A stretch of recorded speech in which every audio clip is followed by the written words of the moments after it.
کھلے آنکھ صلی اعلیٰ کہتے کہتے، کھلے آنکھ صلی اعلیٰ کہتے کہتے، کھلے آنکھ صلی اعلیٰ کہتے کہتے۔ الحمدللہ رب العالمین والصلاة والسلام علی خاتم النبیین، اما بعد فاعوذ باللہ من الشیطان الرجیم، بسم اللہ الرحمن الرحیم۔ الصلاة والسلام علیک یا رسول اللہ، الصلاة والسلام علیک یا حبیب اللہ، الصلاة والسلام علیک یا نبی اللہ وعلی آلک واصحابک یا نور اللہ۔ مدنی چینل کے ناظرین، پروگرام کھلے آنکھ صلی اللہ کہتے کہتے میں آپ سب کو خوش آمدید کہتے ہیں۔ اللہ پاک کے پیارے پیارے آخری نبی محمد عربی صلی اللہ تعالیٰ علیہ وآلہ وسلم نے ارشاد فرمایا، کل قیامت کے دن میرے حوض کوثر پر کچھ قومیں آئیں گی جنہیں میں کثرت درود کے سبب پہچان لوں گا۔ سبحان اللہ، کتنے خوش نصیب ہیں وہ عاشقان رسول جو پیارے آقا صلی اللہ تعالیٰ علیہ وآلہ وسلم پر کثرت سے درود پاک پڑھتے ہیں۔ مدنی چینل کے ناظرین، اللہ پاک نے ہمیں بھی سانسوں کی مالا عطا کی ہے، یہ زندگی اللہ پاک نے ہمیں بھی نعمت زندگی کی عطا فرمائی ہے، تو کیوں نہ میں بھی، آپ بھی، ہم بھی مل کر پیارے آقا صلی اللہ تعالیٰ علیہ وآلہ وسلم پر درود و سلام پڑھنے کی نیت کر لیں۔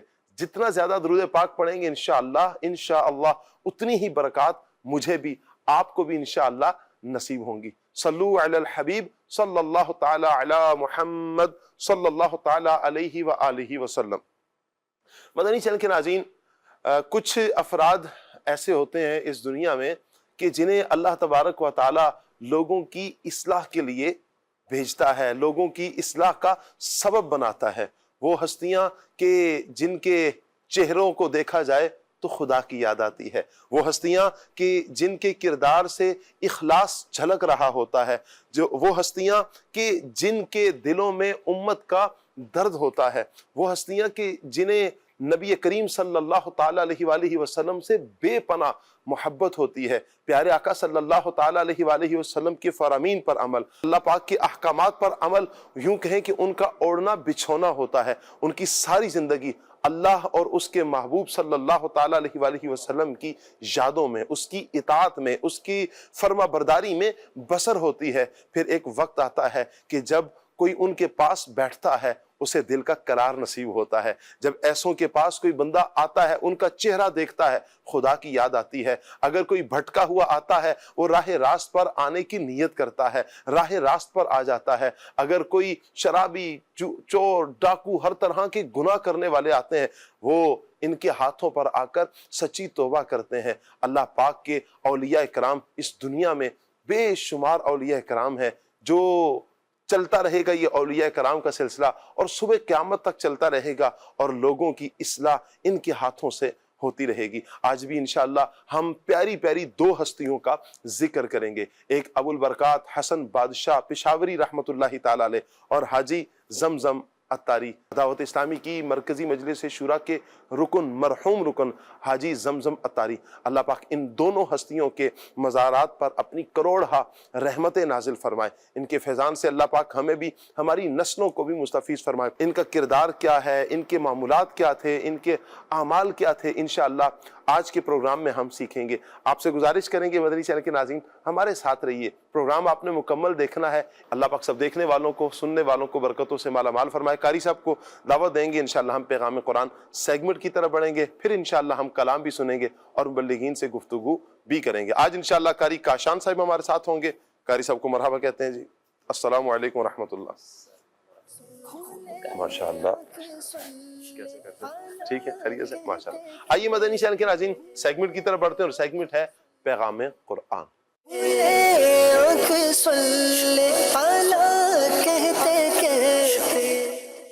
اعوذ باللہ من الشیطان الرجیم۔ اللہ کی پناہ مانگتا ہوں میں شیطان مردود سے۔ بسم اللہ الرحمن الرحیم۔ اللہ کے نام سے شروع جو نہایت مہربان رحمت والا ہے۔ ان الذین کفروا بعد إيمانهم ثم ازدادوا كفرا لن تقبل توبتهم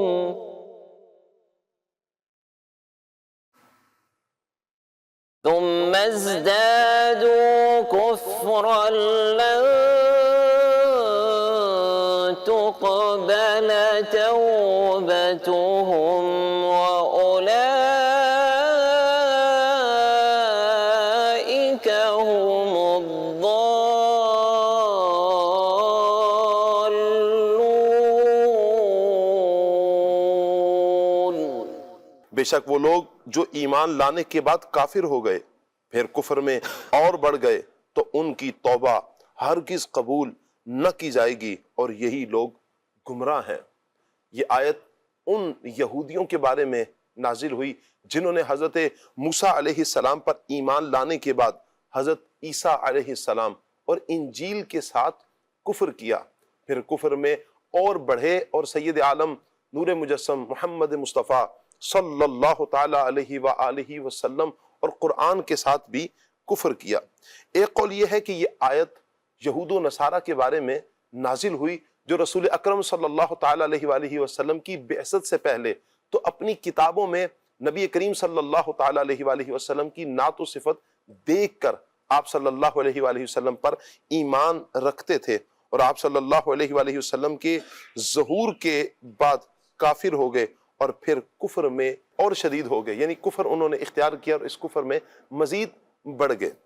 ایمان اور کفر میں شدت کی کیفیت کے اعتبار سے کمی زیادتی ہوتی ہے، جیسے قرآن میں بکثرت ایمان میں اضافہ لانے والی آیات بیان کی گئیں، اسی طرح کفر میں شدت کی آیتیں بھی قرآن پاک میں موجود ہیں۔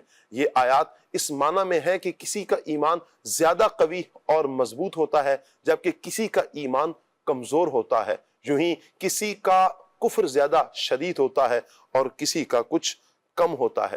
یہ آیت میں فرمایا گیا کہ جو کفر کرے اور اس میں بڑھتا جائے اس کی توبہ ہرگز قبول نہ ہوگی۔ اس کا یا تو ایک معنی یہ ہے کہ ان کی معافی نہیں کیونکہ یہ توبہ ہی نہیں ہے، یا یہ معنی ہے کہ ان کی توبہ مقبول نہیں ہے، قبول نہیں کی جائے گی ان کی توبہ، کیونکہ ان کی توبہ دل سے نہیں بلکہ منافقانہ توبہ ہوتی ہے، دل میں کفر بھرا ہوتا ہے اور زبان سے توبہ کر رہے ہوتے ہیں، ایسی توبہ ہرگز قبول نہیں ہوتی، البتہ جو توبہ دل سے کی جائے وہ ضرور مقبول ہے۔ إن الذين كفروا بعد إيمانهم ثم ازدادوا كفرا لن تقبل توبتهم ثم ازدادوا كفرا لن تقبل توبتهم وأولئك هم الضالون۔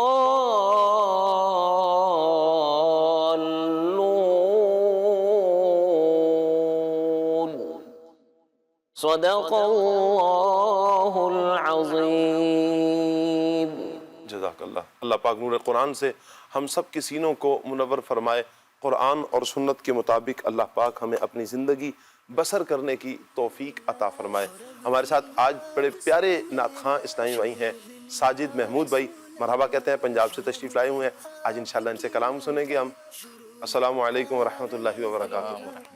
ماشاءاللہ ماشاءاللہ، الحمدللہ۔ آپ بتائیں کیسے ہیں؟ ٹھیک ہے، تشریف رکھیے۔ کیسے ہیں ساجد بھائی؟ کیسا سفر کے بارے میں کہا گیا کہ عذاب کے ٹکڑوں میں سے ایک ٹکڑا ہوتا ہے، اوورال سفر آپ کا ٹھیک رہا؟ جی الحمدللہ، اللہ کا بڑا کرم ہے۔ الحمدللہ رب العالمین علی احسانہ۔ اچھا ساجد بھائی، ساجد محمود بھائی، میرے منہ پہ زبان پہ نا سجاد آ رہا ہے، اس کی وجہ ہے کہ ہمارے ایک مبلغ مدنی چینل کے ہیں سجاد انجم بھائی، جی تو چونکہ ان کو سجاد کہہ کر سجاد بھائی تو ان کا نام زبان پہ آ رہا ہے۔ اللہ پاک آپ کو برکتیں عطا فرمائے۔ کون سا کلام سنا رہے ہیں آج؟ کلام اعلیٰ حضرت انشاءاللہ زمین و زمان تمہارے لیے سبحان اللہ، انشاءاللہ. سنتے ہیں انشاءاللہ. صلو علی الحبیب صلی اللہ صلی تعالی علی اللہ محمد. تعالی علی محمد صلی اللہ علیہ وآلہ وصحبہ وبارک وسلم. صلی اللہ علیہ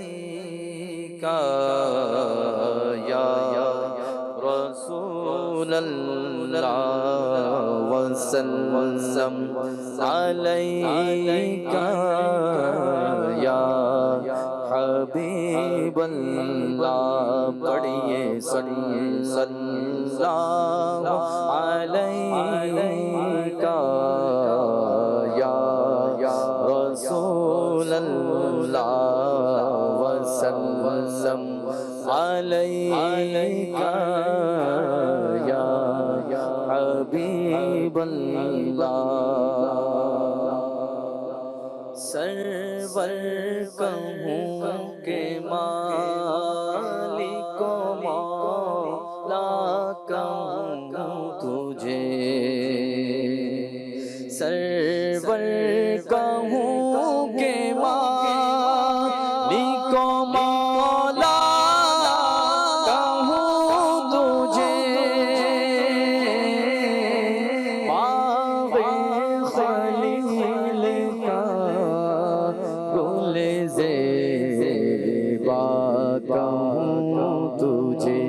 پڑھیے صلی اللہ علیہ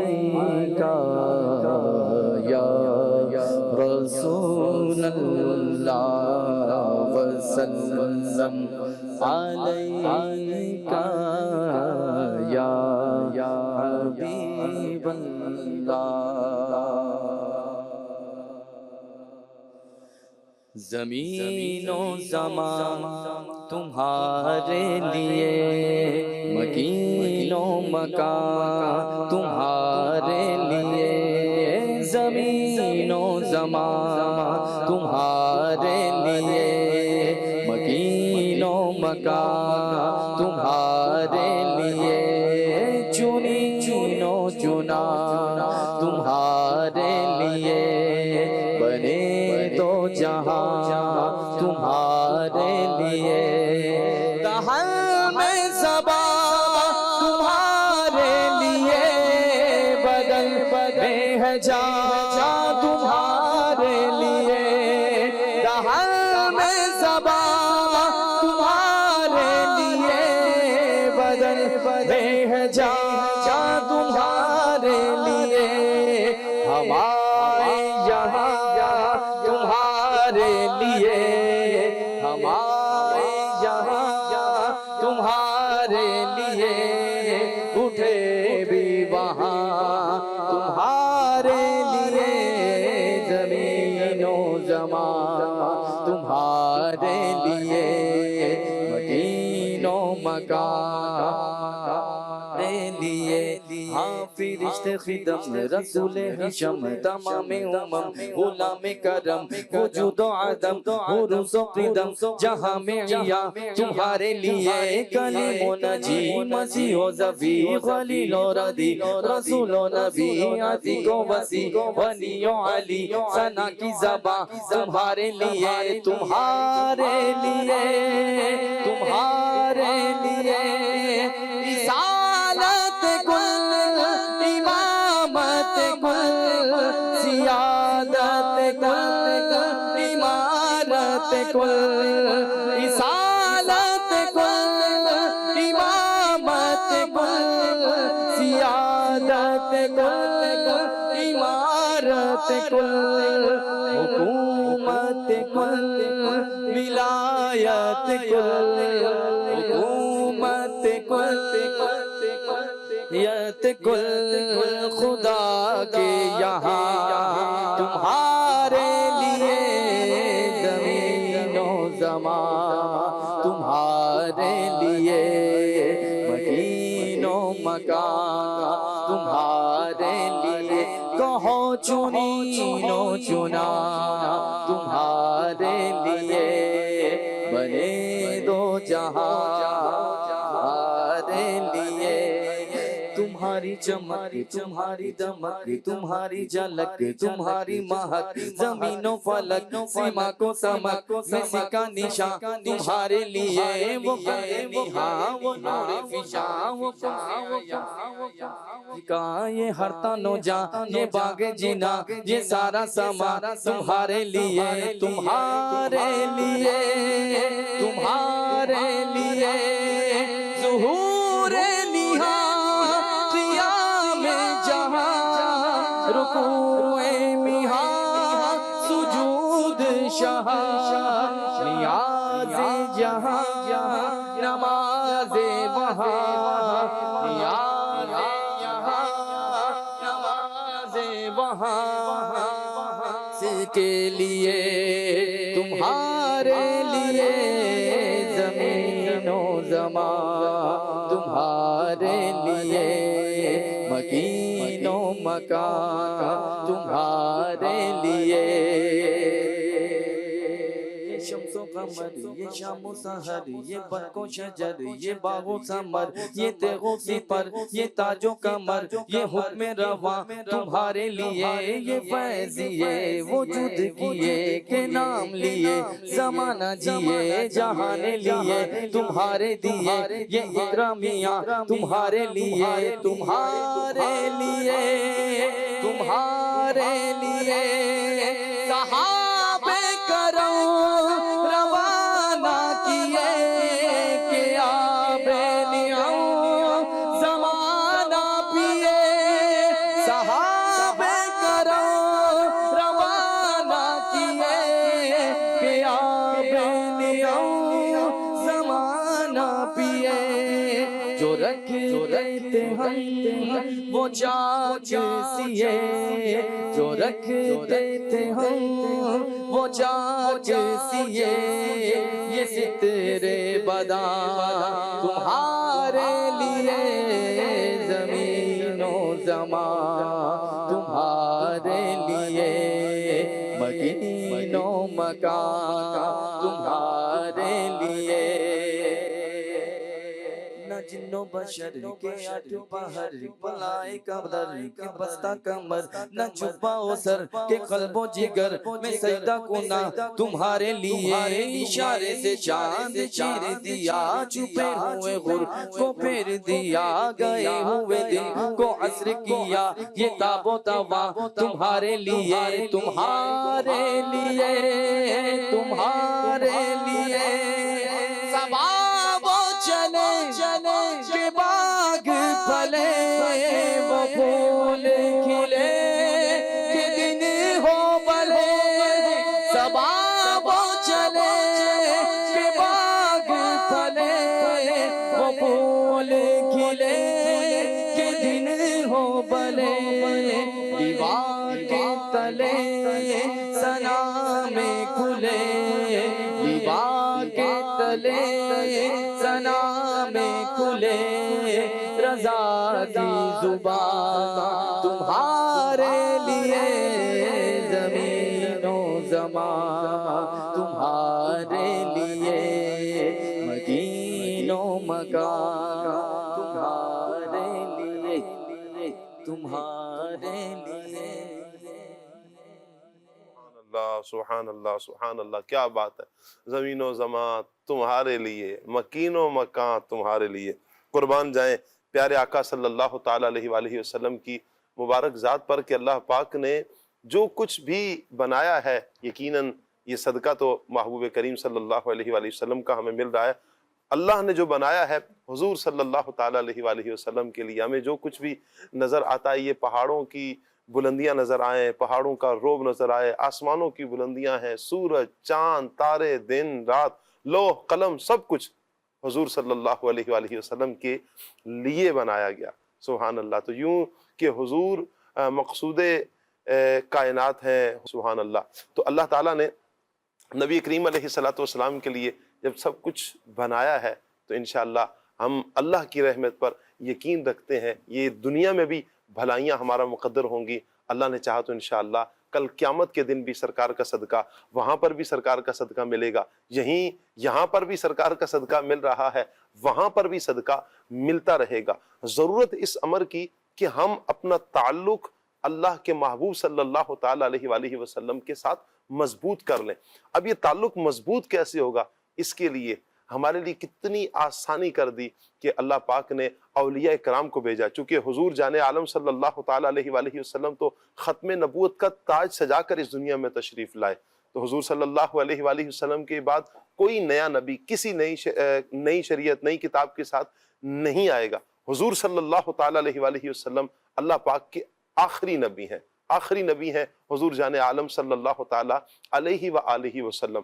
تو اب ہماری اصلاح کے لیے، امت کی اصلاح کے لیے، اور یہ قیامت تک جو اصلاح کا سلسلہ رہے گا، اس کے لیے اللہ پاک نے اولیاء کرام کو بھیجا۔ اولیاء کرام ہی ہیں کہ جو لوگوں کو حضور جان عالم صلی اللہ تعالیٰ علیہ وآلہ وسلم کی معرفت دلاتے ہیں، اللہ کی پہچان کرواتے ہیں، اور نبی کریم صلی اللہ تعالیٰ علیہ وآلہ وسلم کی سنتوں پر عمل کا ذہن دیتے ہیں، اللہ پاک کا خوف دلوں میں پیدا کرتے ہیں، فکر آخرت پیدا کرتے ہیں، قبر کی تیاری کا ذہن دیتے ہیں۔ اللہ والے ہی ہیں، یوں کہیں کہ ان کے ساتھ وابستگی دنیا بھی سوار دیتی ہے اور آخرت بھی سوار دیتی ہے۔ انہی ہستیوں میں آج ہم دو ہستیوں کا ذکر کریں گے۔ سیرت ہم سنیں گے حضرت ابو البرکات حسن بادشاہ پشاوری قادری رحمۃ اللہ تعالیٰ علیہ اور حاجی زمزم رحمۃ اللہ تعالیٰ علیہ کی۔ اللہ پاک ان دونوں ہستیوں کے مزارات پر اپنی کروڑہا رحمتیں نازل فرمائے، ان کے فیوز، ان کے برکات سے اللہ پاک ہمیں، ہماری نسلوں کو مستفیض فرمائے، آمین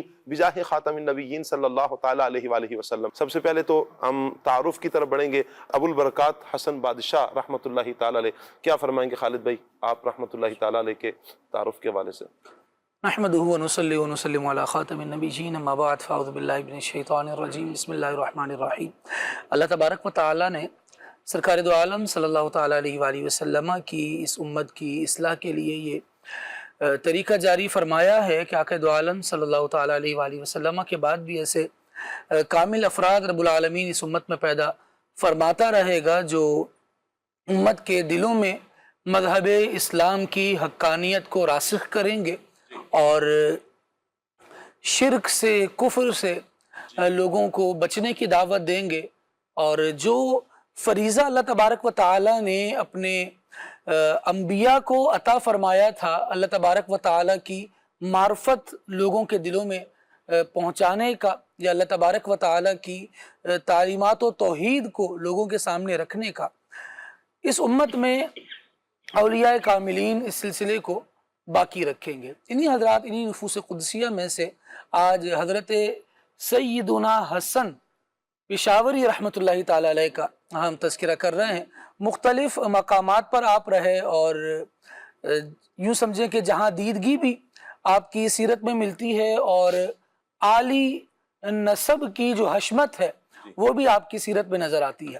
سید عالم صلی اللہ تعالیٰ علیہ وآلہ وسلم کے شہزادے ہیں، آل رسول ہیں، سرکار بغداد حضور غوث پاک رضی اللہ تعالی عنہ سے آپ کا سلسلہ نسب 16ویں یا 15ویں پشت میں جا کر ملتا ہے بطریقہ سید عبد الرزاق رحمۃ اللہ تعالی علیہ۔ یہ حضور غوث پاک رحمۃ اللہ تعالی علیہ کے شہزادے ہیں، اور پھر ان سے نیچے تک حضرت سیدنا عبداللہ شاہ اصحابی رحمۃ اللہ تعالی علیہ، معروف بزرگ ٹھٹھا والے جو ہیں، ان کی یہ اولاد میں سے ہیں۔ ابو البرکات آپ کو کہا جاتا ہے، کہیں آپ میرا سرکار کے نام سے معروف ہیں، کہیں سید حسن کے نام سے معروف ہیں، اور مختلف کیونکہ آپ نے اسفار فرمائے ہیں اور اللہ تبارک و تعالیٰ کے دین کی تبلیغ کے سلسلے کو جاری رکھا ہے، تو سرکار بغداد رحمۃ اللہ تعالیٰ علیہ کی طرف سے کتابوں میں تو یہ لکھا کہ آپ کو یہ حکم ہوا تھا کہ پشاور آ کر خدمت دین جاری رکھیں، تو آپ رحمۃ اللہ تعالیٰ علیہ نے مستقل سکونت کے لیے تو پشاور کو قبول فرمایا اور پشاور میں رہے، لیکن پشاور سے دین اسلام کی تبلیغ کے لیے، نیکی کی دعوت کو عام کرنے کے لیے، غیر مسلموں کو اللہ تبارک و تعالیٰ کی توحید کا پیغام پہنچانے کے لیے آپ نے مختلف علاقوں پر، مختلف مواقع پر سفر کیے، اور سفر کا انداز ایسا ہوتا تھا کہ جہاں جاتے وہاں اندھیرے کو دور فرما کر اللہ تبارک و تعالیٰ کی توحید کا نور اور اجالا لوگوں کے سینوں میں منتقل فرما۔ سبحان اللہ۔ آپ رحمۃ اللہ تعالیٰ علیہ نے پشاور سے جب مختلف اسفار فرمائے، جس میں کابل کی طرف بھی آپ کا سفر ہے اور کشمیر وغیرہ کی طرف بھی سفر ہے. سرحد سے تو یہ خاص طور پر تعلق رکھتے تھے, پشاور سے کیونکہ تھے, جس کو آج کے زمانے میں KPK خیبر پختونخوا کہا جاتا ہے. جی بہرحال تو آپ رحمۃ اللہ تعالی علیہ کے انداز میں سے یہ تھا کہ خاندانی شرافت, حسب, نسب اور پھر ایک نیکی کی دعوت کی, تبلیغ دین کی جو ذمہ داری آپ پر تھی اس کو الحمدللہ محسوس کیا. اور ایک مسلمان کو تبلیغ دین کی ذمہ داری کو محسوس ہی کرنا چاہیے, کیونکہ جب وہ اس بات کو ریئلائز کرتا ہے اور اس پر اپنا یقین رکھتا ہے کہ اب کسی نبی نے نہیں آنا, تو اس کو یہ سوچنا چاہیے کہ جس دین پر میں عمل کرنے کا دعوے دار ہوں, جس نبی کا میں کلمہ پڑھنے والا ہوں, جب کسی اور نبی نے آنا نہیں تو پھر اس کی تبلیغ, اس کی تعلیمات کو آگے پہنچانے کے طریقہ کار کیا ہوگا. جب بندہ ان معاملات پر غور و فکر کرتا ہے تو ایک ہی بات ہے جس کے پابند اللہ تبارک و تعالیٰ نے اس امت کے افراد کو کیا ہے, جس کی وجہ سے اللہ تبارک و تعالیٰ نے اس امت کو بہترین امت قرار دیا ہے, اور وہ ہے کنتم خیر امت اخرجت للناس تأمرون بالمعروف وتنہون عن المنکر. جب بندہ مومن اس ذمہ داری کو سمجھتا ہے کہ مجھے خیر امت میں پیدا کیا گیا ہے اور خیر امت میں مجھے رکھنے کے بعد اللہ تبارک و تعالیٰ نے اس امت کی جو خوبی بیان کی ہے وہ نیکی کی دعوت دینا اور برائی سے روکنا ہے, تو بندہ جب اس پیغام کو اچھی طرح محسوس کرتا ہے, سننا تو بہت ساری باتیں انسان سن رہا ہوتا ہے, لیکن کچھ چیزیں ہوتی ہیں جو روح کی تہ میں اتر جاتی ہیں, جس پر پھر بندہ عمل کی طرف آتا ہے. اور جب خاندانی نسب اور شرافت ایسی ہو کہ جہاں سے گھر سے ہی نیکی کی دعوت دی جا رہی ہو. آپ رحمت اللہ تعالی علیہ نے اس وقت جو علوم مروجہ تھے 16 سال کی عمر میں سب حاصل کر لیے. کیا بات ہے. آج کے زمانے میں اب تو ڈگریز پھر ڈگریز پھر ڈگریز اور پھر ان ڈگریز کی بہت ساری کاپیز اور پھر ایک دفتر سے دوسرے دفتر چکر, یہ زندگی کا سارا معیار رہ گیا ہے. اس دور میں یہ تھا کہ جتنے علوم عقلیہ و نقلیہ ہوتے تھے وہ ایک ہی چھت کے نیچے مدارس اسلامیہ میں سکھا دیے جاتے. کیا بات ہے. اور وہ عموماً جہاں آپ علماء کا تذکرہ پڑھیں گے, جہاں مشائخ سلاسل کا تذکرہ پڑھیں گے, ان کا طریقہ یہی ہوا کرتا تھا کہ ان کے بچے ان کے زیر سایہ رہ کر پڑھا کرتے تھے. بالکل. حضرت عبداللہ شاہ صحابی رحمۃ اللہ تعالی علیہ کے زیر سایہ حضرت سیدنا ابو البرکات حسن رضی رحمۃ اللہ تعالی علیہ, جن کا آج ہم تذکرہ کر رہے ہیں, انہوں نے اپنے والد گرامی سے علم دین حاصل کیا. زبردست. 16 سال کی عمر تھی, سب کچھ جو خطے میں پڑھایا جاتا تھا آپ پڑھ چکے تھے. جتنی کتابیں رائج تھیں وہ آپ درسن پڑھ چکے تھے.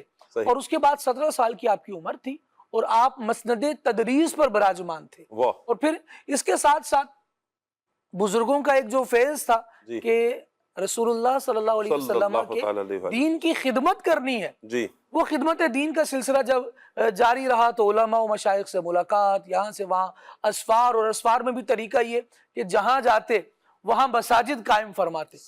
ایک ایک علاقے میں 250 مساجد, ایک ایک علاقے کی طرف جا رہے ہیں تو 250 مساجد وہاں تعمیر فرما رہے ہیں, بنوا رہے ہیں لوگوں سے. اور پھر وہی ایسے افراد, ایسے رجال, جس کو کہتے ہیں رجال کار تیار کرنا, کام کے افراد تیار کرنا, وہ افراد اہل کار تیار کیے اور وہیں ان کو ڈیوٹی دے دی کہ یہاں کے علاقے والوں کے دین کی ضروریات پوری کرنا یہ تمہارا کام ہے. کیا بات ہے. نمازیں بھی تم نے پڑھانی ہے, قرآن بھی تم نے پڑھانا ہے, دین کے جو مسائل ہیں وہ بھی تم نے سکھانے ہیں. اگر کوئی سست ہو جائے تو نیکی کی دعوت بھی تم نے دینی ہے. اگر کوئی برائی کے راستے پر چل پڑے تو اس کو پکڑ کر لانا اور واپس دین اسلام کے اجالے سے روشناس کروانا یہ تمہاری ذمہ داری ہے.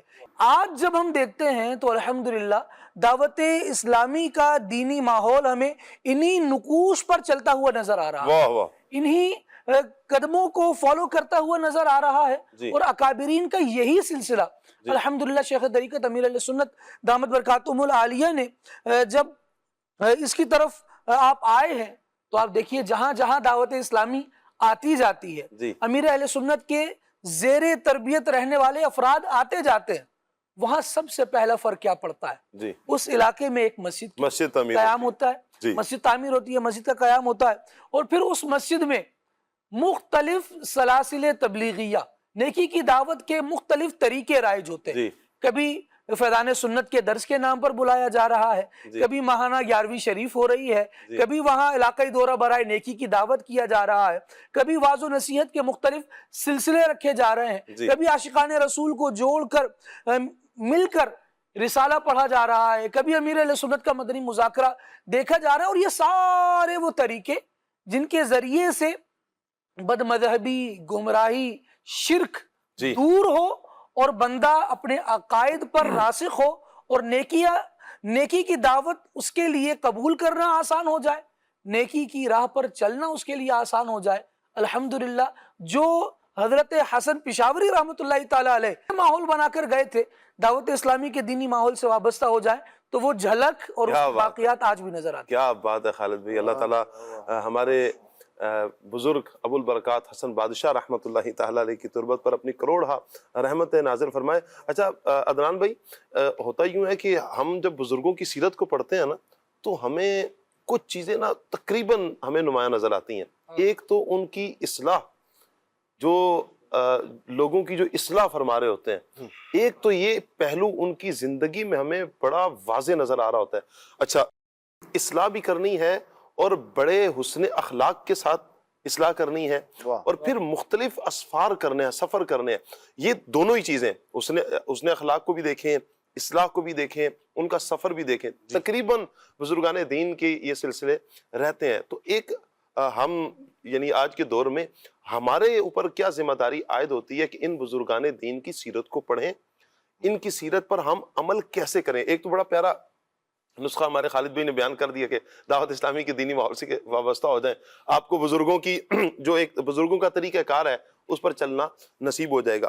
تو ہمارے اندر یہ خوبیاں آئیں کیسے, کیا کہیں گے؟ شاہ صاحب, انسان جو سوچتا ہے تو پھر اس پر عمل کرنے کی بھی کوشش کرتا ہے, اور سوچ سے پہلے بھی جب آدمی کسی چیز کو پڑھتا ہے, کسی بزرگ کی سیرت کو پڑھتا ہے, حتیٰ کہ نبی پاک صلی اللہ تعالیٰ علیہ وآلہ وسلم کی مبارک سیرت ہو, تو پھر جب بار بار کسی چیز کی تکرار کی جاتی ہے تو وہ چیز بندے کے دل میں قرار پکڑ لیا کرتی ہے. اور پھر یہی جو قرار کا پکڑ لینا ہے یہ بندے کو اس کے عمل پر ابھارتی ہے کہ آدمی جو ہے اس چیز کو اپنی زندگی کے اندر نافذ کرے.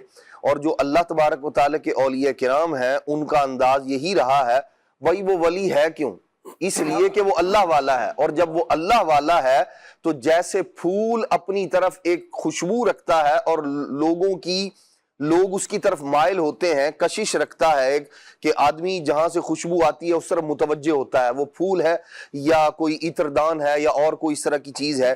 اسی طرح مقناطیس میں اللہ تبارک و تعالیٰ نے یہ خاصیت رکھی ہے, وہ چیزوں کو اپنی طرف کھینچتا ہے. تو یہ جو مادی نظر آنے والی چیزیں, ان کے اندر جب ایک قسم کی کشش ہے, اور کشش کے مختلف انداز ہیں, تو جو اللہ تبارک و تعالیٰ کے نیک بندے ہیں ان کی جو طبیعت ہوتی ہے وہ بھی مقناطیسی طبیعت ہوا کرتی ہے. لوگ ان کے قریب آتے ہیں اور جو ان کے قریب آتے ہیں وہ اللہ تبارک و تعالیٰ کے قریب ہوتے چلے جاتے ہیں. اور یہ نبی پاک صلی اللہ تعالیٰ علیہ وآلہ وسلم کا فیضان ہے کہ حضور علیہ الصلوۃ والسلام کی امت کے جو اولیاء ہیں ان کی ذمہ داری یہی ہے. اسی لیے ان سب کی سیرت میں ہمیں ایک چیز جو کامن نظر آتی ہے وہ یہ ہے, یہ جہاں جلوگر ہوتے ہیں, جیسے وہ برتن, وہ ڈبیا جس کے اندر آپ نے مشک کو رکھا ہو, جب آپ اس کو کھولتے ہیں تو وہ ارد گرد کے علاقے کو معطر و معمر کر دیتی ہے, اپنے وجود کا احساس دلاتی ہے کہ ہاں میری موجودگی یہاں ہے. ایسے ہی اللہ تبارک و تعالیٰ کے اولیاء کرام کی سیرت بھی ایسے ہی خوشبودار ہوا کرتی ہے. اس کے اندر قرآن کی خوشبو بھی ہے, حضور علیہ الصلوۃ والسلام کی سیرت کا عطر بھی ہے, اور اسی طرح احادیث کا نور بھی ہوا کرتا ہے. جہاں جلوگر ہوتے ہیں وہاں اپنے گرد و نواح میں بسنے والے لوگوں کو اللہ تبارک و تعالیٰ کے قریب کرتے ہیں. جو اسلام سے دور ہوتے ہیں انہیں اسلام کے دامن سے وابستہ کرتے ہیں. اسی طرح جو فسق و فجور کے اندر مبتلا ہوتے ہیں یہ انہیں اللہ تبارک و تعالیٰ کی بارگاہ کی جانب متوجہ کرتے ہیں, بلاتے ہیں. یہ وہ کام ہے جو اللہ تبارک و تعالیٰ کی جانب سے بندوں کے سپرد ہوا ہے, نبی کریم علیہ الصلوۃ والسلام کی جانب سے سپرد ہوا ہے. تو اس لیے ان کی سب کی سیرت میں ہمیں یہ چیز کامن نظر آتی ہے. ان کا کام یہی ہے, اللہ والا ہے وہ اللہ کی طرف ہی بلائے گا. اب ہم نے کیا کرنا ہے, ہماری ذمہ داری یہ ہے کہ اللہ تبارک و تعالیٰ کے وہ نیک بندے جو اس طرح لوگوں کو نیکی کی دعوت کی طرف بلا رہے ہیں، ہم ان کے مددگار بن جائیں۔ مددگار نبی بن جائیں۔ کریم صلی اللہ تعالیٰ علیہ وآلہ وسلم نے فرمایا کہ جو خیر کی طرف بلانے والا بندہ ہے، جو خیر کی طرف دعوت دینے والا آدمی ہے، وہ ایسے ہی ہے جیسے خیر والا کام کرنے والا ہے۔ کیا بات ہے۔ الدال الی الخیر کفاعلہ، واہ۔ نبی کریم علیہ السلام نے فرمایا جو رہنمائی کر رہا ہے وہ بھی ایسا ہی ہے۔ جی۔ یہ اللہ تبارک و تعالیٰ کے اولیاء، ان کا مبارک انداز یہ ہوتا ہے۔ ویسے آپ کوئی کتاب پڑھیں تو بعض اوقات ایسا ہوتا ہے کہ ہمیں کچھ چیزیں دنیاوی اعتبار سے، مثال دیتا ہوں جی کہ آپ جو ہے وہ مثال کے طور پر آپ نے یہاں سے ٹاور جانا ہے، جی تو اب کیسے جانا ہے؟ آپ مثال کے طور پر گوگل کھولتے ہیں اور یوں ایک جو ہے نا وہ کوئی رستہ اختیار کرتے ہیں ظاہری طور پر، تو یہ آپ کو بتا رہا ہے کہ بھئی یوں جائیں گے، یہاں سے باہر نکلیں گے، روڈ پر پہنچیں گے، فلاں جگہ سے آپ جو ہے وہ مڑیں گے اور آپ اس طرح جو ہے وہ منزل مقصود تک پہنچ جائیں گے۔ اور ایک طریقہ یہ ہوتا ہے کہ آپ کسی ایسے بندے کو ملیں، آپ نے اس سے پوچھ لیا یار مجھے جو ہے نا ٹاور جانا ہے، کیسے جاؤں؟ اچھا وہ کیا کرتا ہے؟ وہ آپ کو اپنی گاڑی میں بٹھاتا ہے، بائک پر بٹھاتا ہے، یا آپ کے ساتھ جو ہے وہ چل پڑتا ہے، پیدل کا سفر ہے تو مثال کے طور پر، یا کسی گاڑی کا سفر ہے، وہ آپ کو ہاتھ پکڑتا ہے اور وہاں چھوڑ آتا ہے۔ جی۔ یہ جو رستہ ہے، یہ جو انداز ہے ایصال الی المطلوب، جی۔ کہ مطلوب تک بندے کو پہنچا کے چھوڑنا۔ کیا بات ہے۔ جب آپ کو رستہ بتایا جاتا ہے یہاں سے یوں جائیں یوں جائیں یوں جائیں، ایک تو بار بار پوچھنے کی حاجت رہے گی جی۔ اور دل میں کھٹکا بھی رہے گا کہ یار کہیں غلط تو نہیں ہو گیا رستہ، جی۔ صحیح جا رہا ہوں نا۔ اور جب ایصال الی المطلوب والے بندے سے آپ نے پوچھ لیا کہ جی مجھے فلاں جگہ جانا ہے، کیسے جاؤں، جی۔ وہ آپ کو یہ نہیں کہتا یوں جائیں، دائیں مڑیے گا، پھر بائیں مڑیے گا، پھر سیدھے چلے جائیے گا۔ وہ کیا کرتا ہے؟ وہ ہاتھ پکڑتا ہے اور آپ کو وہاں لے جا کے کھڑا کرتا ہے، بولے لے جی یہ آپ کی منزل ہے۔ کیا بات۔ اللہ تبارک و تعالیٰ کے جو نیک بندے ہیں ان کا کام یہی ہے، وہ یہ بھی بتاتے ہیں کہ یہ راستہ سیدھا ہے، اور ساتھ میں بندے کا ہاتھ پکڑتے ہیں اور اسے اللہ تبارک و تعالیٰ کا قرب عطا کر دیتے ہیں، واہ واہ۔ اسے اللہ تبارک و تعالیٰ کی بارگاہ تک رسائی حاصل ہو جاتی ہے۔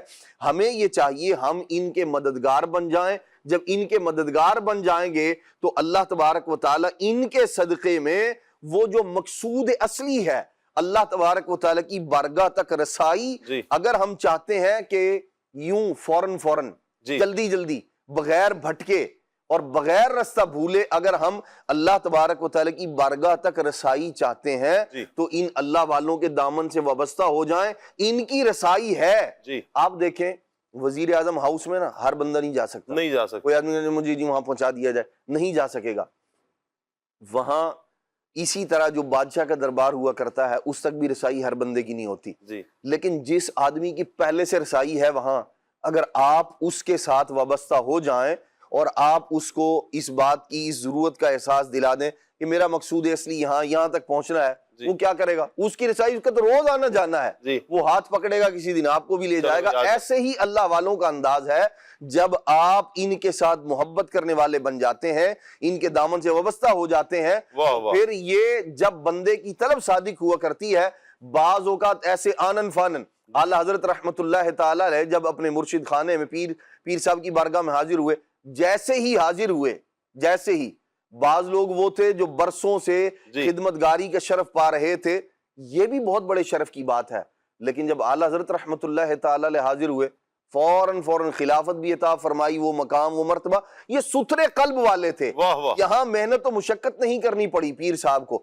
آپ نے فرمایا کہ بھی ان کو فوراً جو ہے وہ جو مقام تھا اس تک پہنچا دیا، خلافت عطا کر دی، دیگر جو چیزیں تھی وہ عطا فرما دی۔ جی۔ تو ہمیں چاہیے اللہ والوں کی واہ۔ سیرت کو پڑھیں، ان کی حالات کو جانیں، ان کے دامن سے وابستہ ہو جائیں، جی۔ اور الحمدللہ رب العالمین یہ جو سلسلہ طریقت ہوا کرتا ہے، جی۔ بندہ کسی پیر کامل کے ہاتھ میں ہاتھ دیتا ہے، اسے اپنا رہبر اپنا رہنما مان لیا کرتا ہے، اور پھر اس کے بتائے ہوئے طریقے کے مطابق عمل کرتا ہے، وہ طریقہ وہی ہوتا ہے جی۔ جو اللہ تبارک و تعالیٰ اس کے پیارے محبوب علیہ السلام کی بارگاہ تک رسائی کا ہوا کرتا ہے۔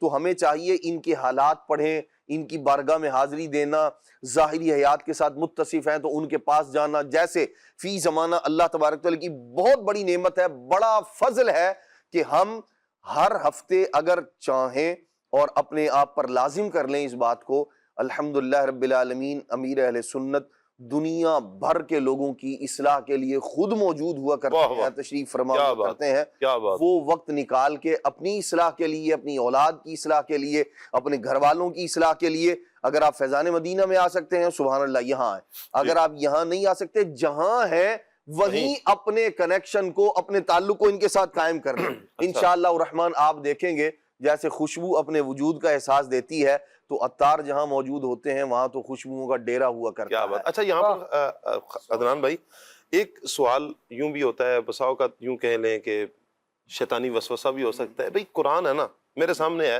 پورا قرآن ہے، احادیث میرے سامنے ہے، جب عمل کرنا ہے اولیاء کرام کا کام ہے کہ وہ قرآن اور حدیث پر عمل کروائیں گے، تو میں خود ہی عمل کر لوں گا نا، تو میں ایک مشقت یہ والی کیوں جھیلوں کہ میں اولیاء کرام کے پاس جاؤں اور ان کے ہاتھ پہ بیعت کروں، پھر ان کی خدمت میں رہوں، پھر چلے کاٹوں، پھر وہ بات ہے کہ چلے کٹے پر کچھ نہ کھٹیا، تو یہ میں کیوں کروں، اتنی مشقت میں کیوں جھیلوں، جب قرآن سامنے ہے، حدیث سامنے ہے تو میں خود پڑھ لوں گا، ٹھیک ہے۔ بے شک شاہ صاحب بڑی پیاری بات جو ہے وہ آپ نے ارشاد فرمائی، اگر اس کے ظاہر پر ہی رکھا جائے، اسکول سارے بند کر دیے جائیں، کتابیں ملتی ہیں، کالج سارے بند کر دیے جائیں، یونیورسٹیاں ساری بند کر دی جائیں، اتنی تنخواہیں دی جاتی ہیں، اتنا جو اہتمام کیا جاتا ہے، بجلی کا بل ہے، کمپیوٹر لا کے رکھے ہوئے ہیں، ہر بندہ کتاب لے گا، اردو بازار سے مل جاتی ہیں ساری کتابیں، خود ہی پڑھے خود ہی امتحان دے، پھر امتحان لینے کی بھی کوئی ضرورت نہیں ہے، ہر بندہ پڑھ پڑھ کے قابل ہوتا رہے گا۔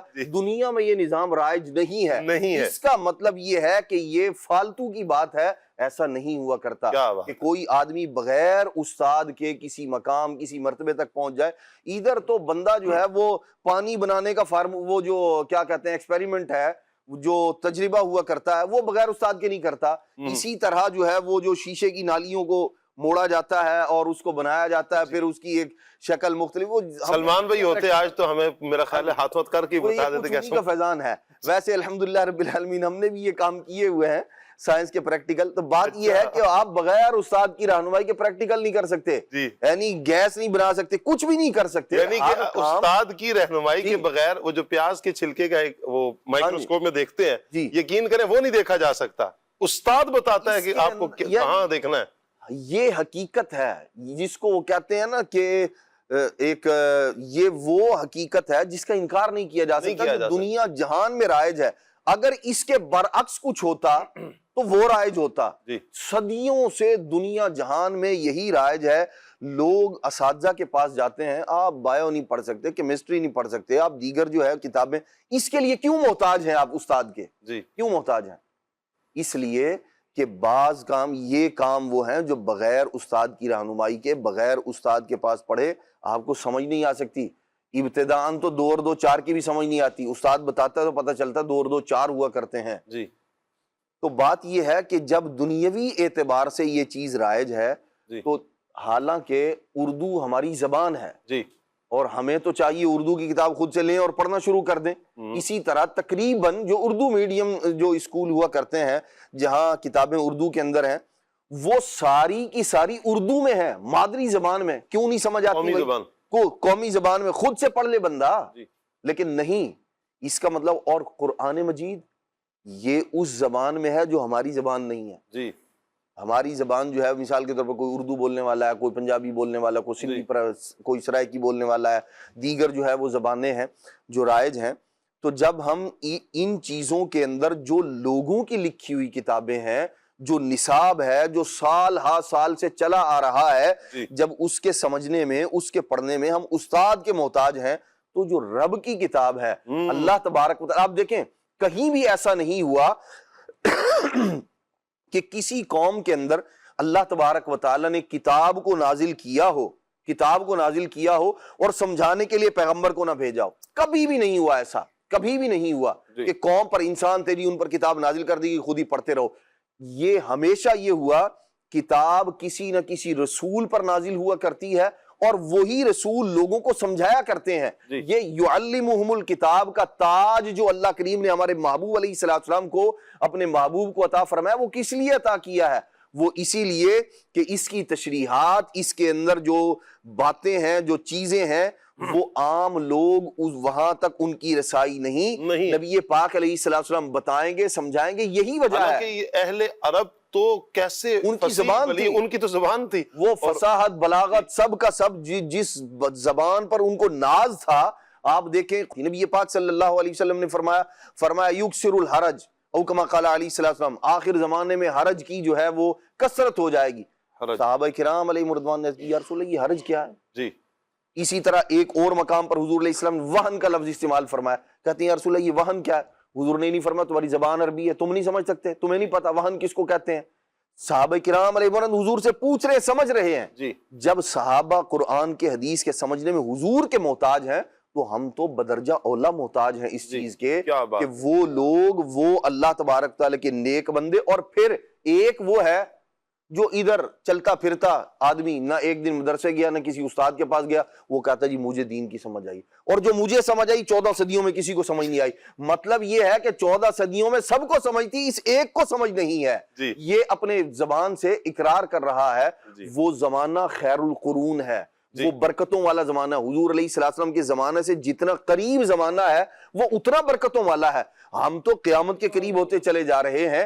ایسے میں ایک شخص کا اٹھ کر یہ دعویٰ کرنا، یہ پاگل آدمی کی بڑھ ہے بھائی. اس کے پیچھے چلیں گے خود بھی ڈوبے گا اور دوسروں کو بھی ڈبوئے گا. اس کا بہترین ذریعہ کیا ہے؟ جو اسلاف سے 14 صدیوں میں جو دین چلا رہا ہے، یہ اسلام کا حسن ہے اور اسلام کا افتخار ہے کہ جو دین ہے وہ متصل ہے. نبی پاک علیہ السلام سے صحابہ نے سیکھا، صحابہ سے تابعین نے سیکھا، اور تابعین سے پھر تبع تابعین نے، اور پھر ان کے شاگردوں نے سیکھا. یہ اسلام کا افتخار ہے. اور اس پر جو ہے وہ ایک بات یہ کہ جو آدمی اس طرح کا دعویٰ کرنے والا ہے، یہ دین متصل ہے. الحمدللہ رب العالمین. ہم جو جامعۃ المدینہ میں پڑھنے والے ہیں، ہم اپنی سند نبی پاک علیہ السلام تک بیان کر سکتے ہیں کہ ہم نے یہ جو حدیث پاک بیان کی یہ حضور علیہ السلام تک، حضور سے ہم تک کیسے پہنچی. اور ایک وہ بندہ جو بیچ میں منقطع ہے، جس کے اوپر جو خود ہے، اوپر استاد کون ہے؟ کوئی بھی نہیں. کوئی نہیں. اس کا تو خود سلسلہ ہی منقطع ہے بھائی. نبی پاک علیہ السلام تک پہنچ ہی نہیں سکتا. تو پھر آپ اس کے پیچھے کیوں لگے ہوئے ہیں؟ اور ایسے بندے کی بات کا کیسے اعتبار کیا جا سکتا ہے؟ ایک وہ جو متصل ہے، سلسلۃ الذہب جس کو کہا جاتا ہے، تو اس کی دین میں بڑی اہمیت ہے. اسی لیے حضرت عبداللہ بن مبارک فرماتے ہیں الاسناد من الدین، فرماتے ہیں اسناد دین میں سے ہے. اگر یہ نہ ہوتی تو جس کا جی جو چاہتا وہی وہ کرتا پھرتا، وہی وہ کہتا پھرتا. اس کی بڑی اہمیت ہے. اس لیے اپنا سلسلہ ان استادوں کے ساتھ تعلق جوڑیے، قائم کیجئے جو نبی پاک علیہ السلام تک متصل ہے. درست فرمایا آپ نے، اور بڑے اچھے انداز میں آپ نے جو میں نے آپ کی طرف سوال بڑھایا، یقیناً یہ شیطانی وسوسہ بھی ہو سکتا ہے، اور آج کے زمانے میں ایسے لوگ پائے بھی جا سکتے ہیں کہ جو اس طرح کے ہتھ کنڈے استعمال کر کے اصل مقصود ان کا ہوتا ہے اولیاء کرام سے دور کرنا، بزرگان دین کی نفرت. چونکہ شیطان کا کام یہ ہے نا کہ وہ اللہ والوں سے توڑتا ہے. شیطان جانتا ہے نا کہ یہ اللہ والوں سے جڑ گئے تو ان کی آخرت سنور جائے گی. اور شیطان نے تو قسمیں کھائی ہوئی ہیں کہ میں ان کو دائیں بائیں آگے پیچھے ہر طرف سے ورغلاؤں گا، میں ان کو چھوڑوں گا نہیں. اور وہ یعنی آج تک کیا وہ قیامت تک اپنے ہر حربہ استعمال کرتا رہے گا ہر بندے کے لیے کہ کوئی مسلمان جو ہے وہ جنت میں داخل نہ ہو جائے. اس کی کوشش یہی ہوگی کہ مسلمان معاذ اللہ ثم معاذ اللہ یہ دور ہوتے رہے. چونکہ اولیاء کرام وہ ہوتے ہیں کہ جو بندوں کو ایک تو اللہ پاک نے اپنے فضل اپنے کرم سے انہیں محفوظ فرمایا ہوتا ہے، اور دوسرا پھر ان کی بارگاہ میں آنے والے ان کی اصلاح ہوتی ہے. تو جب اصلاح ہو رہی ہوتی ہے تو اب یہ شیطان کیسے اس کو اچھا لگے، کیسے اس کو یہ بھائے، تو اس لیے اس طرح کے ہتھ کنڈے استعمال کرتا ہے، اس طرح کے وسوسے دلوں میں ڈالتا ہے اور اولیاء کرام سے دور کرنے. بھائی تم خود قرآن پڑھ لو، تو اردو میں آ چکا ہے، تو انگلش میں آتا ہے، تو یوں آتا ہے. تو صحابہ کرام ابھی جو ہم نے چشتی صاحب سے سنا بھی کہ ایک وہ آیت مبارکہ جو رمضان کے حوالے سے تھے، اور ایک صحابی کا عمل کیا تھا، یعنی کہ وہ تو ظاہر سے تو یہی سمجھے، لیکن یہ رسول اللہ صلی اللہ تعالیٰ علیہ وآلہ وسلم کی مبارک ذات ہے کہ جنہوں نے سمجھایا کہ اس کا اصل معنی کیا ہے، اس سے مراد کیا ہے. سفید ڈورا اور جو سیاہ ڈورا ہے، اس سے مراد کیا ہے، وہ دن رات اور وہ صبح صادق کا جو وقت ہے، اس کے حوالے سے نبی کریم صلی اللہ تعالیٰ علیہ وآلہ وسلم نے اصلاح فرمائی، بیان فرمایا. تو ہم پر لازم ہے کہ ہم اللہ والوں سے جڑیں. انشاءاللہ شیطان کی مات بھی ہوگی، یہ شیطان دور بھی ہوگا انشاءاللہ، یہ مرے کھپے. اور لیکن یہ ہے کہ ہم اللہ نے چاہا اللہ کے فضل سے ان اولیاء کرام کے پیچھے پیچھے اللہ نے چاہا تو ہم جنت میں داخل ہو جائیں گے. وہیں پر ہوتا یہ ہے عابد بھائی کہ جب اس طرح کے افراد کو دیکھا جاتا ہے نا جو اولیاء کرام سے توڑ رہے ہوتے ہیں معاذ اللہ، ان کے اخلاق بھی رذیل قسم کے ہوتے ہیں، انتہائی برے اخلاق کے حامل ہوتے ہیں. اور جبکہ ہم اپنے اسلاف کی زندگیوں کو پڑھتے ہیں، اچھا جن کا آج ہم تذکرہ بھی کر رہے ہیں، ابو البرکات حسن بادشاہ قادری رحمۃ اللہ تعالیٰ علیہ، پشاوری رحمۃ اللہ علیہ، تو ان کی سیرت میں بھی ہمیں حسن اخلاق کی جھلک جو ہے نا نمایاں نظر آتی ہے. کیا فرمائیں گے آپ؟ بسم اللہ الرحمن الرحیم. ہر زمانے میں حق سے روکنے والے وہ پائے جاتے ہیں. جی. وہ نبی کریم صلی اللہ علیہ وآلہ وسلم کے زمانے میں بھی تھے، حضور کے بعد بھی آئے، لیکن حق حق ہے، حق غالب ہے، غالب ہو کے رہتا ہے. اور قد جاء الحق وزهق الباطل ان الباطل کان زہوقا. حق جو ہے وہ غالب ہی غالب ہے. نبی کریم رؤوف الرحیم صلی اللہ علیہ وآلہ وسلم نے جیسے ہی اسلام کی تبلیغ کو عام کیا تو اس وقت بھی روکنے والوں نے بہت زیادہ رکاوٹیں ڈالی. جی. نضر بن حارث وہ شخص تھا غیر مسلم جو اپنی کمائی کا سارا کچھ اس بات پہ لگاتا کسی طریقے سے لوگ جن کے دلوں میں اسلام کی محبت بڑھ رہی ہے وہ اسلام سے رک جائیں اور کلمہ نہ پڑھ لیں کہیں. وہ ساری کوشش اس کے اوپر کرتا تھا، اور اس کے اندر وہ لونڈیوں کو لانا، شرابیں پلانا تاکہ لوگ اس طرف آئیں اور نبی کریم صلی اللہ علیہ وسلم کی بارگاہ کی طرف نہ جائیں. تو روکنے کی کوشش وہ بھی کرتا تھا. جی. لیکن میرے آقا صلی اللہ علیہ وسلم کے اخلاق کریمہ، علیہ الصلوۃ والسلام کی باتیں جو حضور کو ایک بار دیکھ لیتا وہ تو دل ہی دے دیتا. کیا بات. تو میرے آقا صلی اللہ علیہ وسلم پھر دین اسلام بڑھتا گیا. تو ایسے ہی آپ دیکھیں بعد میں آنے والے جنہوں نے تبلیغ کی اور تبلیغ دین کے لیے جنہوں نے اپنے آپ کو وقف کیا، جی. وہ جہاں بھی گئے وہ رشد و ہدایت پھیلاتے گئے. جی. لیکن رکاوٹیں ڈالنے والوں نے پھر بھی رکاوٹیں ڈالیں. شیطان نے ہر طرح کوشش کی، کبھی کس صورت میں کبھی کس صورت میں، لیکن الحمدللہ دین اسلام پھیل رہا ہے اور قیامت تک پھیلتا رہے گا انشاءاللہ. اور یہ امت مصطفیٰ سب سے بڑی امت ہوگی. جی. اور حضور علیہ الصلوۃ والسلام اس پر فخر فرمائیں گے. تو یہ جو اولیاء کرام ہوتے ہیں جن میں ایک آج جن کی سیرت مبارکہ ہے سید ابو البرکات حسن بادشاہ قادری رحمۃ اللہ تعالیٰ علیہ، یہ ہوں یا دیگر اولیاء کرام ہوں، ان کے اخلاق بڑے عمدہ ہوا کرتے ہیں، ان کے اوصاف بڑا اعلیٰ ہوا کرتے ہیں. ایک تو علم ہوتا ہے اور دوسرا علم کے ساتھ ساتھ ان کے اندر عاجزی، انکسار، عز و انکسار، تواضع، یہ چیزیں اعلیٰ چیزیں ہوتی ہیں جو انسان کو قریب کرتی ہیں، دوسرے لوگوں کو قریب کرتی ہیں. دوسروں کی غلطیوں کو معاف کر دینا اور ان کو عطا کرنا، ان کو دینا، یہ آپ کے اوصاف میں شامل تھا. آپ جہاں تشریف لے جاتے ہیں، جیسے کشمیر کی طرف آپ تشریف لے گئے اور کابل کی طرف آپ تشریف لے گئے، کابل 3 بار آپ گئے اور آپ نے وہاں پر غرباء کی خدمت کی، یتیموں کی خدمت کی، بیواؤں کی خدمت کی، اور جو لوگ شادیاں نہیں کر سکتے تھے ان کی شادیاں کرائیں، غریبوں کو ساتھ دیا غریبوں کا. تو اس طرح لوگ آپ کے ساتھ ہوتے گئے اور آپ کے احسانات کے وہ مقر ہوئے اور آپ کے ساتھ ہوتے گئے. یہاں تک کہ ایک مرتبہ ایسا ہوا کہ بڑے بڑے بادشاہ جو تھے اس وقت کے، بڑے بڑے امیر لوگ تھے جو آپ کو تحفے لے کر آیا کرتے تھے، تحفے دیا کرتے تھے، آپ تحفے بھی قبول نہیں فرمایا کرتے تھے، اور مداحنت کا شکار ہوئے بغیر ان امیروں کی جو غلطیاں ہوا کرتی تھیں ان کو ٹوکا کرتے تھے، امر بالمعروف والنہی عن المنکر کیا کرتے تھے، برائی سے روکا کرتے تھے. اور ایک مرتبہ تو ایسا ہوا، اور یہ جو کچھ ہے یہ نبی کریم رؤوف الرحیم صلی اللہ علیہ وسلم کی زندگی مبارک کا ایک عکس ہے، حضور علیہ الصلوۃ والسلام کے اخلاق حسنہ کا ایک عکس ہے. نبی کریم صلی اللہ علیہ وسلم کی زندگی کو جس نے جس طرح زیادہ پڑھا ہوگا اور پڑھنے کے ساتھ ساتھ اولیاء اللہ کی صحبت میں رہا ہوگا، انشاءاللہ تعالیٰ وہ اتنا ہی اس کے اخلاق اچھے ہوتے چلے جائیں گے. تو ایک مرتبہ جو کابل کا بادشاہ تھا اس نے کابل کے بادشاہ نے عالمگیر بادشاہ سے ایک بڑی سی زمین آپ کے بیٹے کے نام الٹ کرائی کہ یہ زمین ان کو دے دی جائے، آپ کے بیٹے کو، سید غوث رحمۃ اللہ علیہ کو. آپ نے فرمایا کہ یہ زمین کی ہمیں حاجت نہیں، یہ ان کو دو جنہیں اس کی ضرورت ہو. اللہ اکبر. آپ غوث پاک رحمۃ اللہ تعالیٰ علیہ کے اولاد سے ہیں نا، ابھی بیان کیا خالد بھائی نے. غوث پاک رحمۃ اللہ تعالیٰ علیہ کی بارگاہ میں ایک شخص حاضر ہوا اور کچھ اشرفیاں لے کر حاضر ہوا اور آپ کو پیش کرنے لگا کہ یہ آپ تحفہ قبول فرمائیں. آپ نے فرمایا تمہیں حاجت ہے یا نہیں ہے؟ تو وہ کہنے لگا ہاں مجھے بھی حاجت ہے. فرمایا پھر مجھے تو نہیں ہے، تم رکھ لو. تو حاجت تو تمہیں ہے. تو یہاں پر آپ دیکھیں ان کی اولاد مبارک سے آپ یہ فرما رہے ہیں جو غرباء ہیں، جو جن کو ضرورت ہے ان کو دو. اللہ نے ہمیں جو ہے وہ اس سے مستغنی فرمایا ہے۔ یہ اولیاء کرام کی سیرت ہے جو اس طرح لوگوں کی خدمت بھی کیا کرتے ہیں۔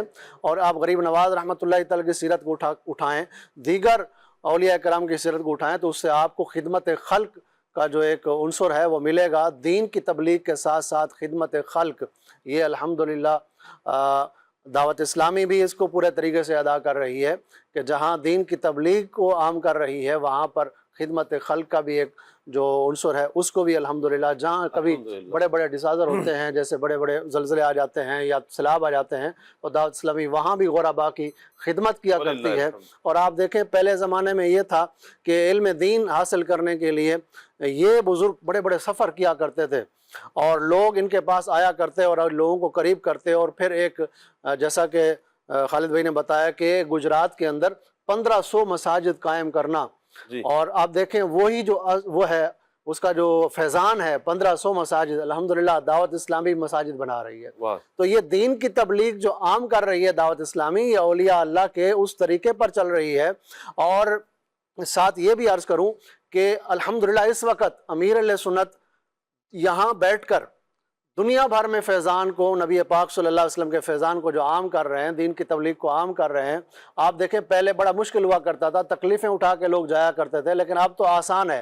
آپ گھر میں بیٹھے ہیں، جدید ٹیکنالوجی ہے، آپ چینل کھولیں اور صحبت کو پائیں، باتوں کو سنیں، علم دین حاصل کریں۔ کتنا اچھا ہے، کتنا آسان ہے، لیکن اس کے باوجود بھی ہم اس سے دور رہیں تو یہ ہماری محرومی ہوگی۔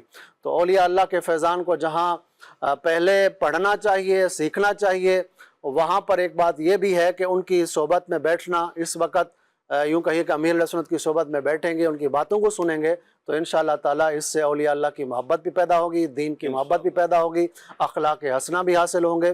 اور اخلاق حسنہ یہ بڑی اعلیٰ چیز ہے۔ نبی پاک صلی اللہ علیہ وسلم نے ارشاد فرمایا قیامت کے دن میزان پر سب سے بھاری چیز اخلاق حسنہ ہوں گے۔ اللہ تبارک و تعالیٰ ان اولیاء کے صدقے میں ہمیں اچھے اخلاق نصیب فرمائے۔ آمین آمین آمین اللہم یا رب صاحب آمین۔ یہ جو بزرگ ہیں حضرت حسن پشاوری رحمۃ اللہ تعالیٰ علیہ، آپ کا بھی کوئی ان سے تعلق ہے؟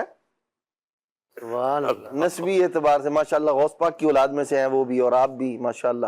11ویں پشت میں میرے دادا حضور ہیں۔ واہ واہ سبحان اللہ، واہ واہ واہ۔ کیا بات ہے، آپ کی جد امجد کا ذکر ہے آپ کے۔ آج تو پھر ایسا ہونا چاہیے تھا کہ آپ ہم سے کچھ نہ سنتے، آپ ہی سناتے۔ میں آپ سے سن رہا ہوں جی، انشاءاللہ سبحان مزید اللہ۔ محبت بڑھے گی۔ تو خیر اپنے اجداد سے تو ویسے بھی محبت ہوتی ہے، الحمدللہ رب العالمین علی احسانہ۔ اور اللہ کرے کہ اپنے ان بزرگوں کے، ہم سب کے بزرگ ہیں، سر کے تاج ہیں، تو اللہ کرے کہ ہم اپنے بزرگوں کے نقش قدم پر چلتے رہیں، اپنے اسلاف کی زندگیوں کو پڑھیں، ان کے نقش قدم پر چلتے رہیں، انشاءاللہ دونوں جہانوں کی بلائیاں اللہ نے چاہا ہمارا مقدر ہوں گی۔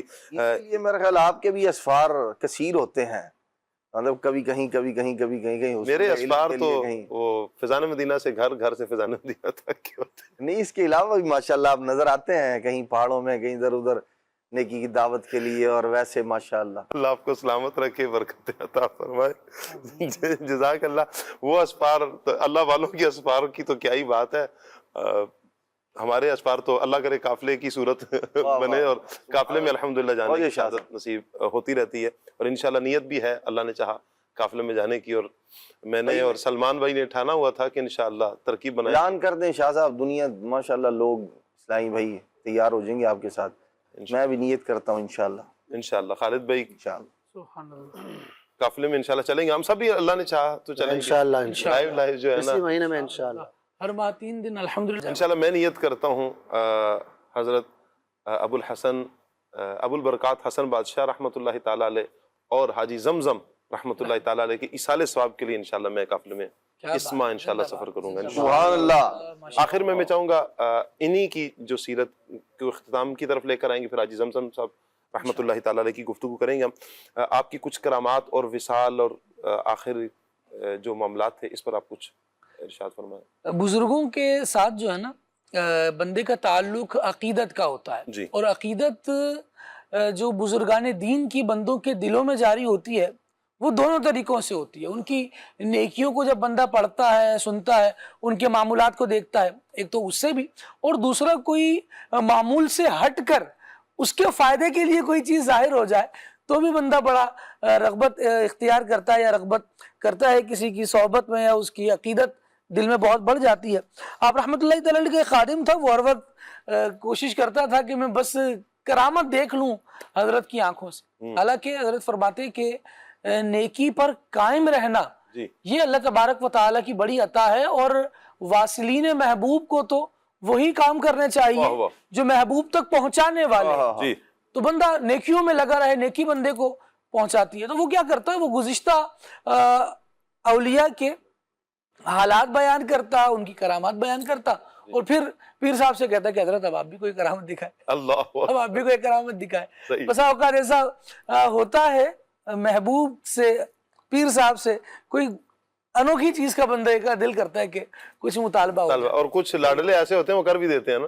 ہاں جی، اور کچھ ایسے ہوتے ہیں ان کو کرامت ظاہر کر کے دکھا بھی دیا جاتا ہے، بتا بھی دیا جاتا ہے۔ اللہ اکبر۔ سرکار بغداد حضور غوث پاک رحمۃ اللہ تعالی علیہ کہ چند واقعات فوراً یوں حاشیہ خیال پر آ گئے کہ جب اس طرح کے افراد آئے نا مجلس میں آپ کی، کہ جن کا کہنا یہ تھا کہ ہم دیکھتے ہیں کیا بیان کرتے ہیں، جی، تو غوث پاک رحمۃ اللہ تعالی علیہ کی سیرت میں یہ لکھا کانا یتکلم علی الخواطر، دلوں میں جو باتیں لوگوں کی آیا کرتی تھی غوث پاک انہی پر گفتگو فرما دیا کرتے تھے۔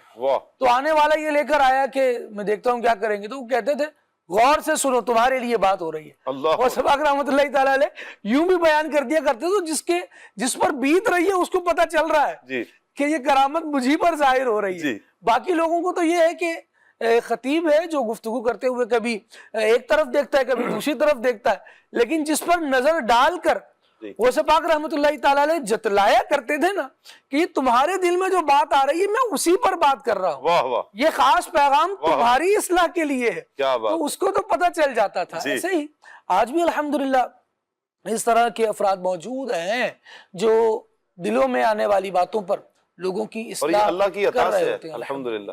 تو بہرحال یہ حضرت کا مرید تھا اور کہتا تھا حضرت کرامت دکھائیے۔ تو حضرت فرماتے کہ اللہ اللہ کرو اور اللہ کی یاد میں بس اپنے آپ کو مشغول رکھو۔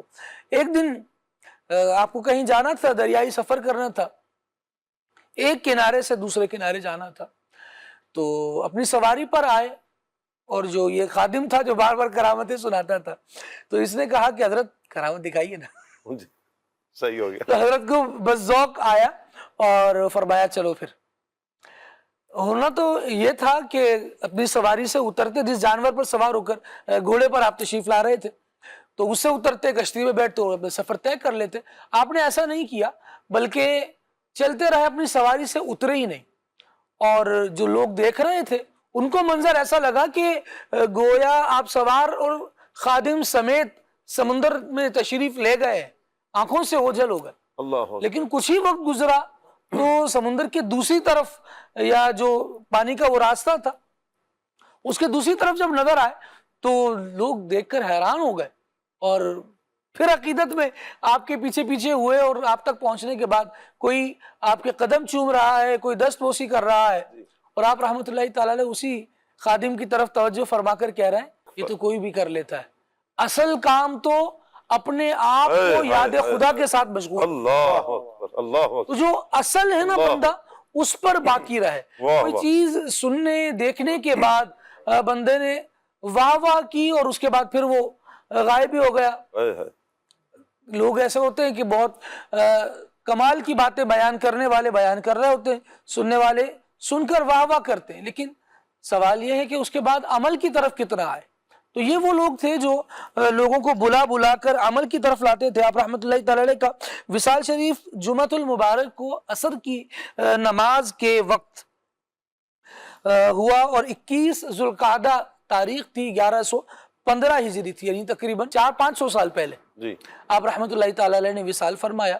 اور آپ رحمۃ اللہ تعالی علیہ کا جو مزار فائز الانوار ہے وہ پشاور خیبر پختونخوا میں موجود ہے۔ اولیاء کاملین کے جو مزارات ہوتے ہیں وہ زیارت گاہ خاص و عام ہوتے ہیں، بندے کو معلوم ہونا کہ یہاں کسی ولی کا مزار ہے، اہل علاقہ کو تو معلوم ہی ہوتا ہے، تو ذرا پہنچے علاقے میں تو پشاور پہنچے تو معلوم۔ سفر کر بھی رہے ہوتے ہیں، کہیں سفر کر رہے ہوں تو کہیں مزار شریف نظر آتا ہے تو الحمدللہ ہمارے لیے یہ اعزاز کی بات ہوتی ہے، ہم کسی کا مزار دیکھتے ہیں، اور ویسے جن کی جو سیرت ہے معلوم ہو اور پھر ان کے مزار شریف کے پاس سے گزرا جائے تو دل کی کیفیت ہی کچھ اور ہوتی ہے۔ اللہ پاک ہمارے ان اسلاف کی تربتوں پر، مزارات پر اپنی کروڑہا رحمت نازل فرمائے۔ مدنی چینل کے ناظرین کی کچھ کالز ہیں، آئیے کال لیتے ہیں۔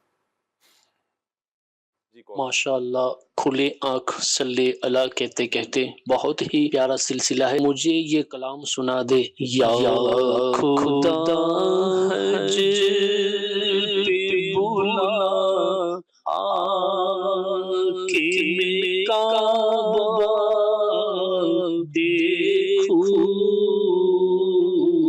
کاش ایک بار میں میٹھا مدینہ دیکھوں۔ آمین آمین آمین، بہت شکریہ آپ کا جی۔ اگلی کال دیجیے۔ محمد احتشام اتاری کھانے وال سے، ماشاء اللہ۔ ثاقب بھائی آپ سے گزارش ہے میرے لیے مدینے کی دعا فرما دیجیے، اور نعت خان بھائی سے گزارش ہے یہ والی نعت سنا دیجیے۔ حضور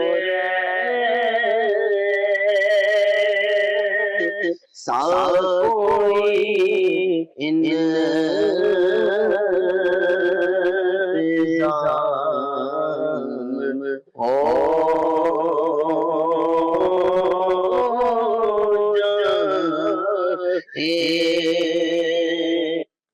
کیا بات ہے جی آپ کی، اللہ آپ کو سلامت رکھے۔ اگلی کال دیجیے۔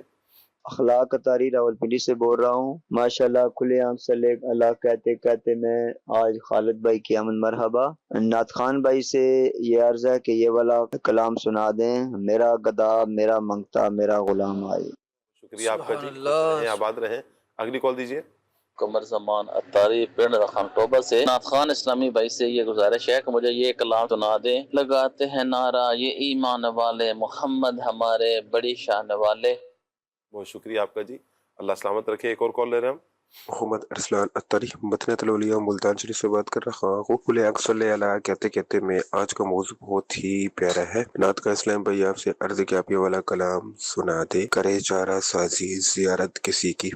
اللہ سلامت رکھے جی آپ سب کو، کالز کرنے والوں کو، ایس ایم ایس کرنے والوں کو، کمنٹس کرنے والوں کو، خوش رہیں، آباد رہیں۔ کچھ کلام شامل کرتے ہیں اور پھر انشاءاللہ کلام سے واپس آ کر ہم انشاءاللہ مرحوم رکن شورا حاجی زمزم اتاری کا انشاءاللہ ذکر خیر کریں گے انشاءاللہ جی۔ انشاءاللہ الکریم۔ صلو علی الحبیب صلی اللہ تعالی علی محمد۔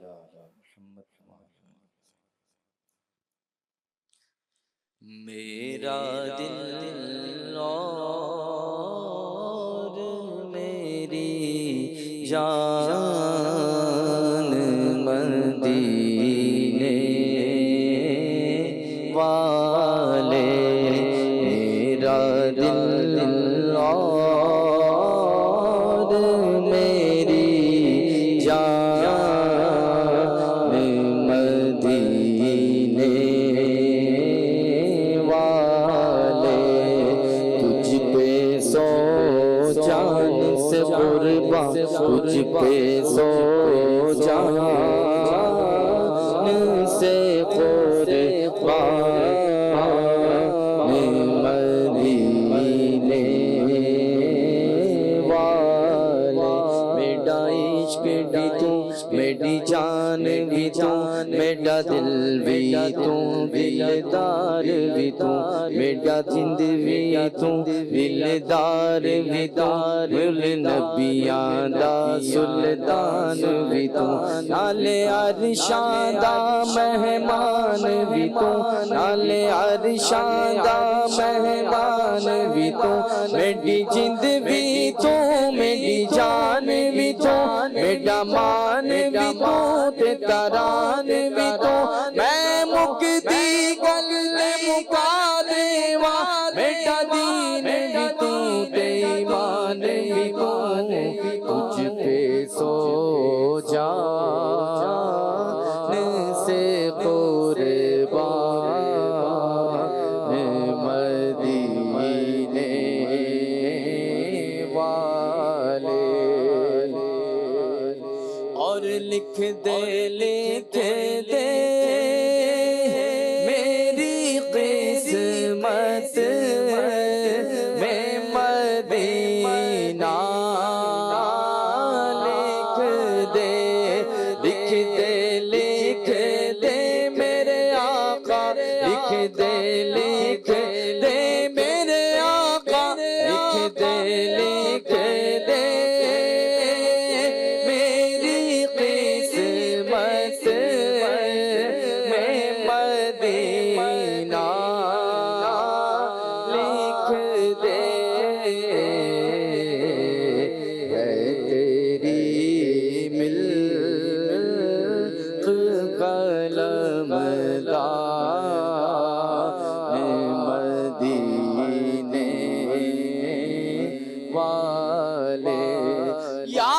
رسول اللہ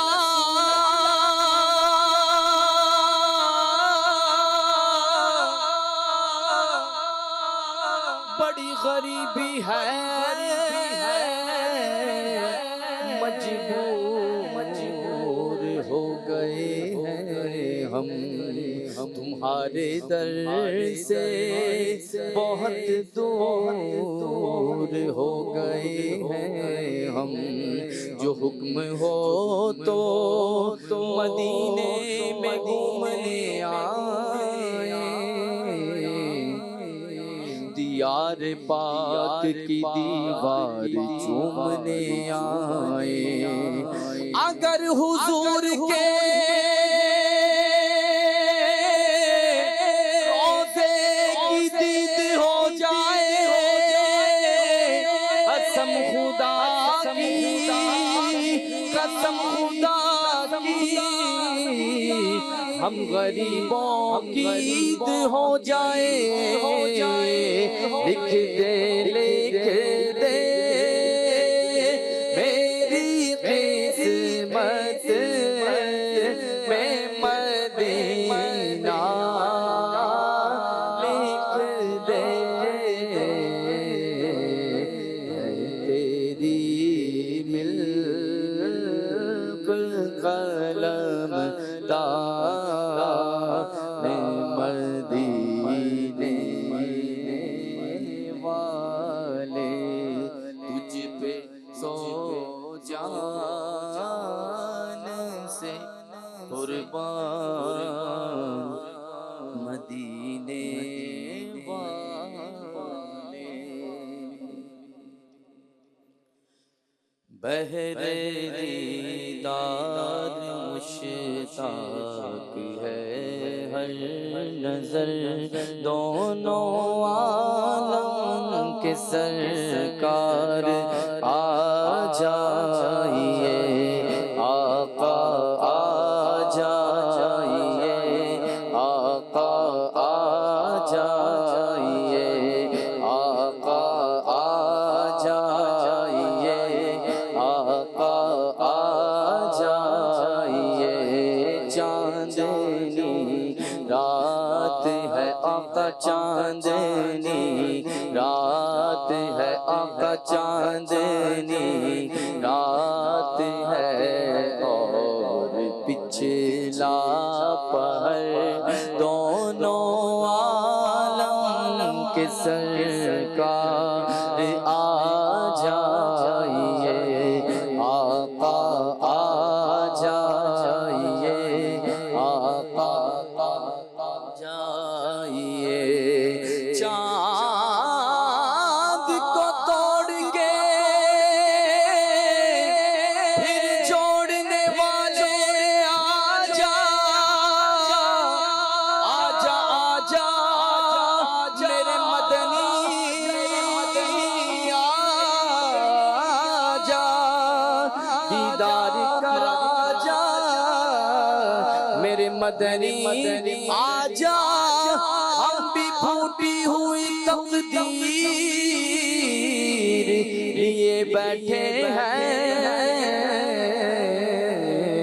چاندنی رات ہے آقا چاندنی رات ہے اور پچھلا پہر دونوں عالم کے سرکار آ جائیے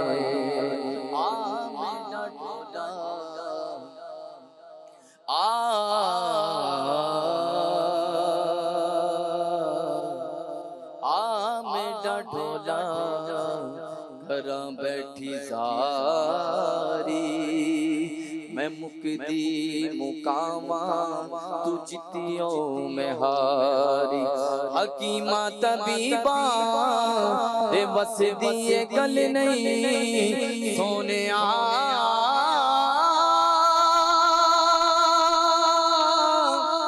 سونے حکیمہ طبیبہ اے بس دیے گل نہیں میرے مرد دا اور کوئی بھی حل